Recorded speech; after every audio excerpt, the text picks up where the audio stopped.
A couple of months ago, I took my very first real estate exam. When I exited the exam hall, I was happy, I tell you. It's finally over. I studied super hard like 3 weeks before the exam, bought mock papers to practice, went to Carousel, buy even more mock papers, Celeste's revision book, bought, studied 10 hours, done.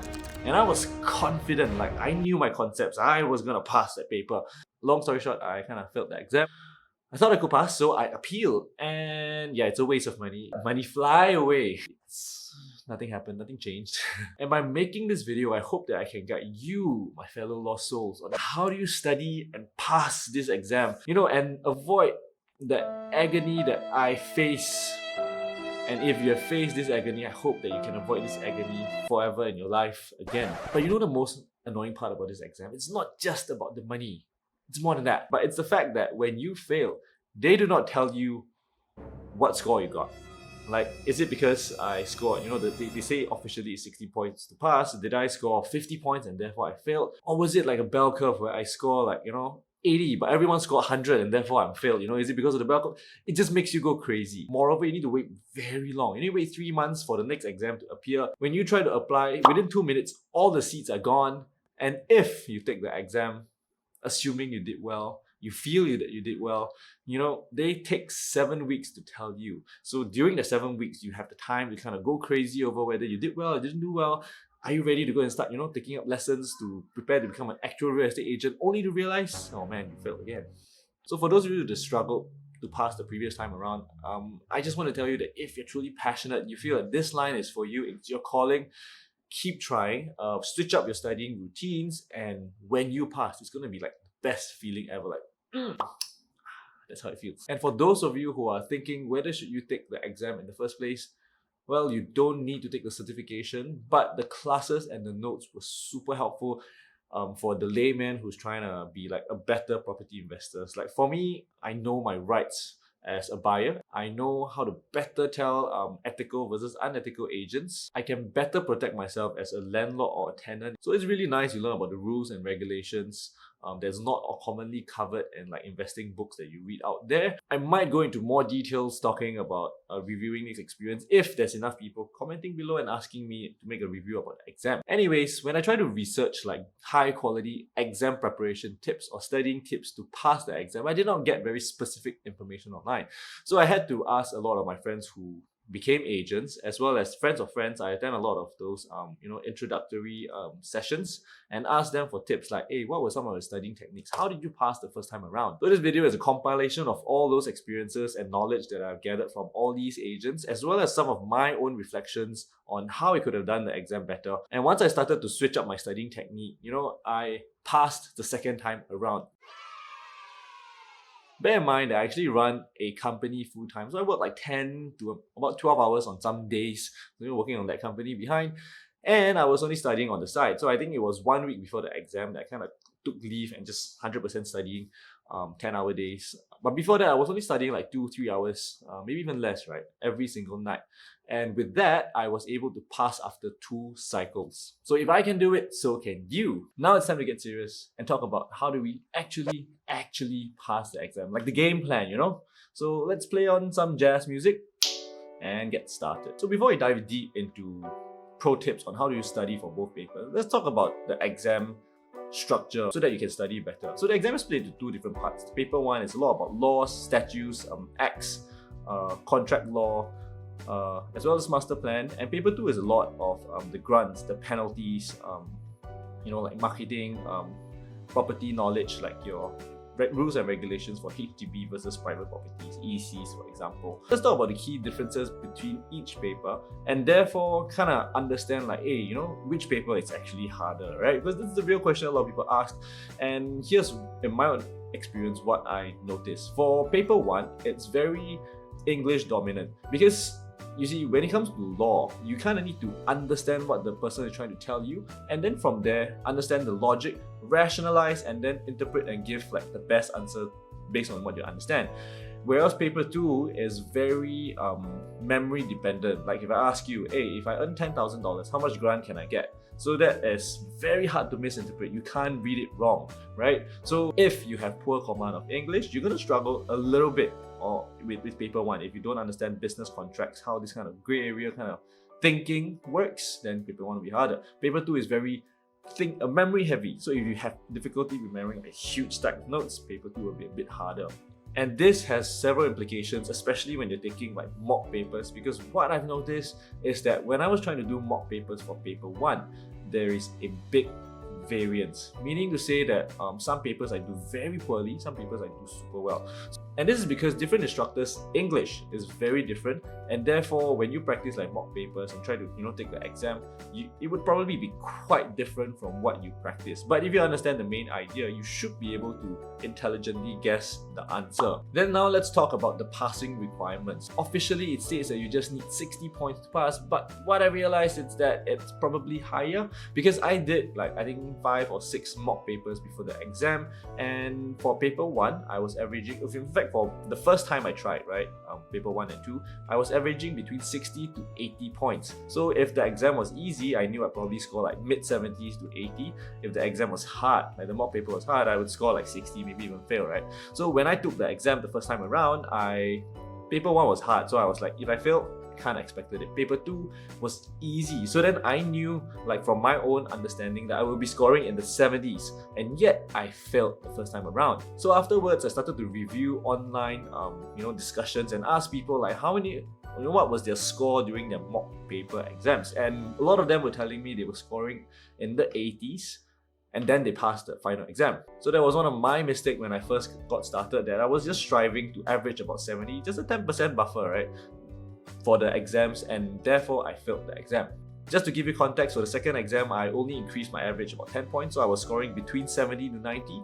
Again, paper 1 was hard, paper 2 was easy. I managed to pass both at the same time this time around. Now let's talk about the juicier stuff, general tips on how do you actually pass. So a lot of schools, when you attend, you attend the schools, they cover this, but I've also added some of my own knowledge as well. So the exam timing is actually quite tight. You have, I think, 2.5 hours, don't quote me on it, 150 minutes for 80 questions. This means you have about 1.5 minutes to as much as 2 minutes per question, and you have 80 questions. And for those of you who have never taken the exam before, the exam questions are not like this. Instead, they choose like the 1 and 2, or 2 and 3, or 1 and 2 and 3 and 4, or 1, 2, 3, 4, 5, all of the above kind of questions. So questions like these forces you to read every single choice and decide which is the right option. So if you're weak in this kind of questions, do practice more. Time yourself, right? So for me, I was certain I wanted to make sure that I do not stress over the time. So if you're weak in pacing yourself, then what you need to do is try to time yourself when you're doing the mock questions. So for myself, even though I was supposedly aiming for less than 1.5 minutes per question, on the mock exam papers, I was averaging about 40 seconds per question. And it's because it's a lot shorter compared to the real questions. And what I find to be really helpful is that you don't have to speed through it. You just need to make sure that when you read carefully, fast but carefully, and make sure you don't have to reread the whole thing the second time around. So the next tip is to start from the section which gives you more points per question. And now the current structure is the essay question, sorry, not essay, the case studies. Case studies give you 2 points per questions. And this tip was from Madam Celeste, which was really helpful because at the end of the book, right, those 2 points questions, they are no harder and no longer than the 1 point questions. They're just as long. So all else being equal, why not start with the 2 point questions first? And the next tip for you is to build exam capacity. So if you're like me, Lao Jiao, haven't done exams for a long time, doing 80 long questions over a 2-hour period is very draining. You will get tired, you will space out, you will get finicky, you will have panic attack when you read, spend 3 minutes on one question. So yeah, it gets a bit stressful. So therefore, I would highly recommend practicing a lot of questions in one sitting so that you're able to not feel stressed out and have that capacity to run through the whole exam without spacing out midway. So what I would recommend is start small, maybe do like 10 questions per sitting for your mock papers, then eventually build up to 20, 30. For me, one of the strategies I did was that I took breaks during the exam. Yes, you heard me right. Time exam, I still took break because it was really, really dry and hard to focus for the entire 2 hours. So my strategy for taking break, which is a pro tip by the way, never heard this anywhere, is that because this is a shading type of exam, right? You get to shade, the answers. So I just shaded them quickly. ran through it, and when I was taking a break, that's when I came back to those shades, those half shades which I've done, and I kind of shade them properly. So that's how I kind of took mental break. This gives me like a 1-2 minutes break while I was, recovering from the stress every 15 or 20 questions or so. And the next tip I have for you is to think of what CEA wants. So CEA wants to emphasize on things that your agencies don't emphasize on. So what are those things? Rules, regulations, like how many signboards, how big are these signboards, you cannot, the penalties, the fines, they are super important. And what the exams or CEA de-emphasizes on are like things that marketing, or calculations, because all these things they expect once you become an actual agent, they expect your agency to teach you how these things are done. So while they're not important, and I was told they were not important, I actually, for my first exam, I kind of skipped out marketing. I totally didn't study it. Turns out I lost a few points because of that. But interestingly enough, for calculations, for both the first, like my current as well as the past exam, of the 4 papers, calculations was not tested at all. In fact, the lady on my left came in both papers without a calculator. I was like, yeah, it turns out she really didn't need both the calculators at all. Additionally, what I noticed is that, let's say for example, every quarter, right, when you take the exam, there's always new rulings, and that stresses the freak out of everyone, because you need to study a completely brand new rule that is different from your notes. But what I've noticed is that through taking both papers, every time the latest ruling, like 1 month, 2 months prior to the exam, all those topics were never tested during the exam. So I wouldn't stress way too much about the new rulings, just understand them, but don't have to strictly practice them too hard. And the next tip I have is to join the study communities, because the community is really helpful. Everybody just wants to help each other to pass, and if you have questions, they can help you. So I'm gonna put some links to the chat groups below. I've joined quite a few on Telegram. In fact, every single school, I believe, or your own class should have some sort of chat groups, and this helps you stay informed to any updates, any news, any changes, especially like the new government rulings, right? So join them, but don't get too obsessed with reading them every single day. It's not important to read them, unless there's like special rules and things you need to take note of. That's when you get a lot of nice EDMs that summarizes all the key information for you, and those will really help. Heck, you can even join my Discord Telegram group chat in the link below, and I'll happily answer these questions regarding the exam that you have. And now I've saved the best for the last, which is the juiciest game plan kind of strategy. And before I start, I want to just talk real quick about a story, right? So, while I was waiting for my results to come in, I had 6-7 weeks, in fact, to kind of idle around. So during those time, I actually went to knock around and ask the agencies, hey, give me some proper training, don't give me the introduction. And I did manage to hop on to quite a few proper agent trainings, and from there, everyone, who's in there kind of passed. So I had a lot of chance to ask people, how did you pass your exam the first time around? And I will always remember this cute guy. So he's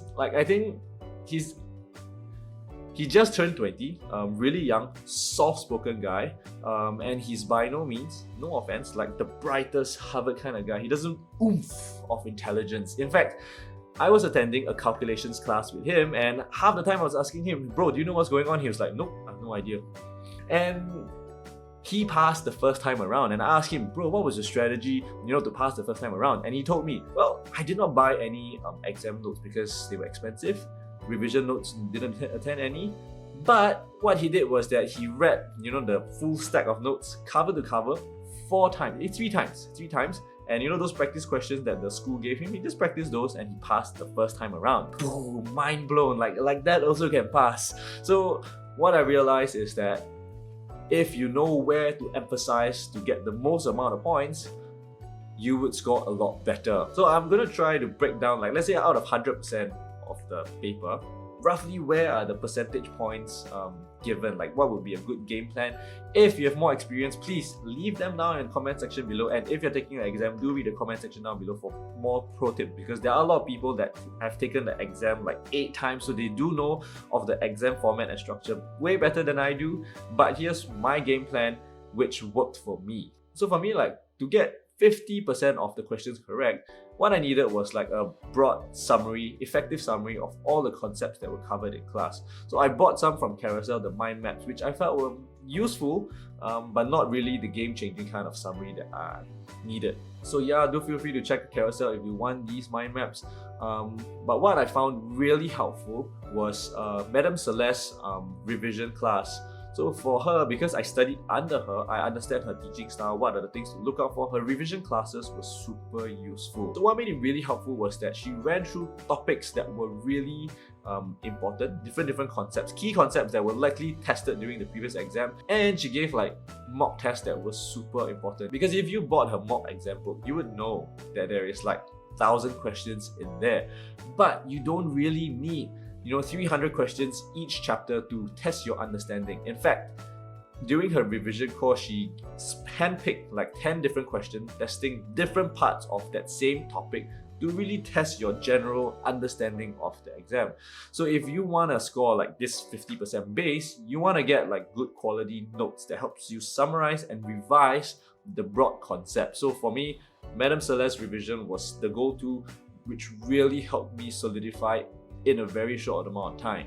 So it's not about the quantity, it's about the quality of the revision question. And where you can find the next 20% for the exam is really reading the original stack of notes from cover to cover. Because in every single exam, they would test like your very small fine print from somewhere off the verified notes. And if you just watched the lecture and attended revisions, you would definitely miss out all these little details. But if you read the full notes, like really cover to cover properly, like what the kid did, which I shared earlier, you should be able to pass just by doing that very carefully. Yes, I know it's super long, so do prepare more time in advance. I don't recommend doing what I did like 2 or 3 weeks before the exam. If you have like 1.5 months, that's a good time to start. Read it cover to cover and try to kind of memorize it. Whether you take your own summarized notes on it, that's not as important as reading cover to cover. This is a pro tip I wish someone kind of told me a long time ago, and if you felt this was game-changing for you, be sure to hit the thumbs up for the YouTube algorithm. Now let's move on to the next 10% if you want to get like 80% and above. I felt that that's when doing practice questions makes a lot of difference. So the first time around, I felt that I didn't read cover to cover, I just read the summary and I immediately attempted like mock practice questions, because it took a lot of time, right? Attending all the different lectures. Once you start trying to summarize, because there's so many different broad topics, you don't have enough time to practice. So then I prioritized practicing the questions instead of reading cover to cover. And that's what cost me, because I started to just memorize the answers to specific questions. So when they twist and turn the concept, right, I had no idea what was going on. I couldn't answer those questions. But once you started memorizing and reading cover to cover, all these practice questions then become very helpful for you to really solidify your general understanding, to understand where you're at. In fact, I bought both Madam Celeste's book. I have not finished both books. So I bought Madam Celeste's past exam book, and she's highly recommended by a lot of students.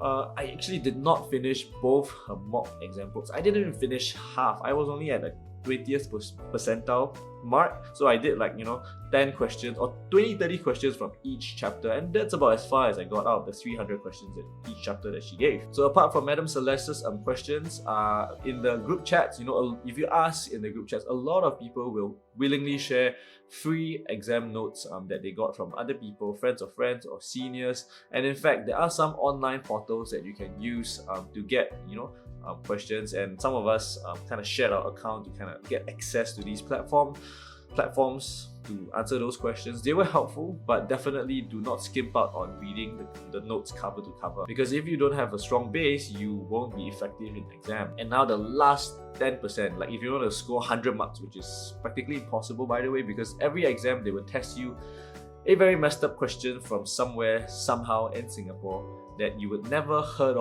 hear of in class, or no one has ever told you in your life.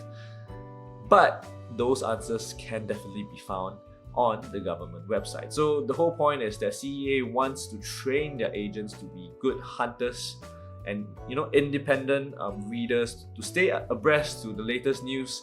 So therefore, this last 10% of questions will be the most messed up questions, where you do need to read all the government websites, the URA website, the BCA website, the rules and regulations, like for example, for those of you that have studied before, you know, the conditions of sale 2012 to 2020. Yes, some of those questions were tested, and those that didn't read, boom, GG. And no, I did not get the conditions of sale question correct, but I still passed the exam. So if your instructor has extra reading, bear in mind that these extra reading, in my opinion, will make up about 10% of the marks. So I read things such as the 50-page what was it, Strata Living Guide. So yes, it's a very long piece of read, just for like 2 points. But if you want to get the last 10%, it's well worth reading broadly. Read newspaper articles, read cases to kind of understand how the law works, what have, you know, agents faced in the past and currently, and those are helpful for you to score those really difficult questions. And yes, if you don't know already, this magical tip is that if you're waiting for your results, you know, during these 7 weeks, a lot of people just literally went back to their jobs, did nothing, relax, lepak one corner. Did you know you can actually attend real estate actual trainings? You don't actually need to be certified to start to attend divisional level trainings like your ERA bootcamp, your Prop Nexus, you know, the bootcamp training. You can join them. If they say, hey, maybe you need to pass, here's a little secret. I just tell them, but the other color is telling me, you know, I can join them. If you don't let me train with you, I will join the other side first, okay? And they will magically let you join their trainings free of charge. Don't tell people I said that. Bear in mind though, if you start attending trainings before you pass, it makes you very motivated and geared up to, you know, take action. But if you do fail, it may take a heavy emotional toll on yourself, so don't beat yourself up. It takes time to pass. I know of people that, like I said, tried 8 times and he's still fighting hard. Also, if you're having trouble bidding, like getting a seat in the exam, because I heard that within 2 minutes, all the seats are gone. If you're having problem, I do have a solution for you. I'm going to put it in the description below. I probably ask you for a coffee. If not, everyone is going to have it and it's probably going to make it harder. 2, 1, 9 o'clock. Okay, it's open.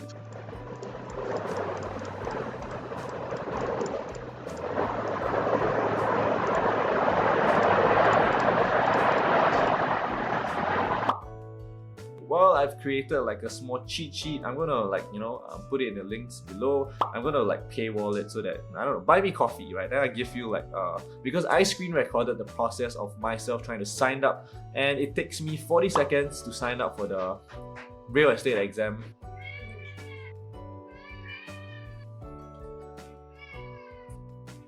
And so far, I've been able to always get a slot in the exam. So if you have any other tips that I miss out and you feel like the world should know, please leave it in the comment section below, and very important, read the comment section below and subscribe if you want to follow along my property journey, the struggles that I face, potentially how much I make, and you gotta smash the like button, subscribe button, to stay tuned and check out what YouTube recommends you over here and here, and I'll see you in the next one. Take care and all the best to your upcoming real estate exam. Take care, everybody. Oh, wait, right. If you have problems with choosing agencies, I also did a lot of research there.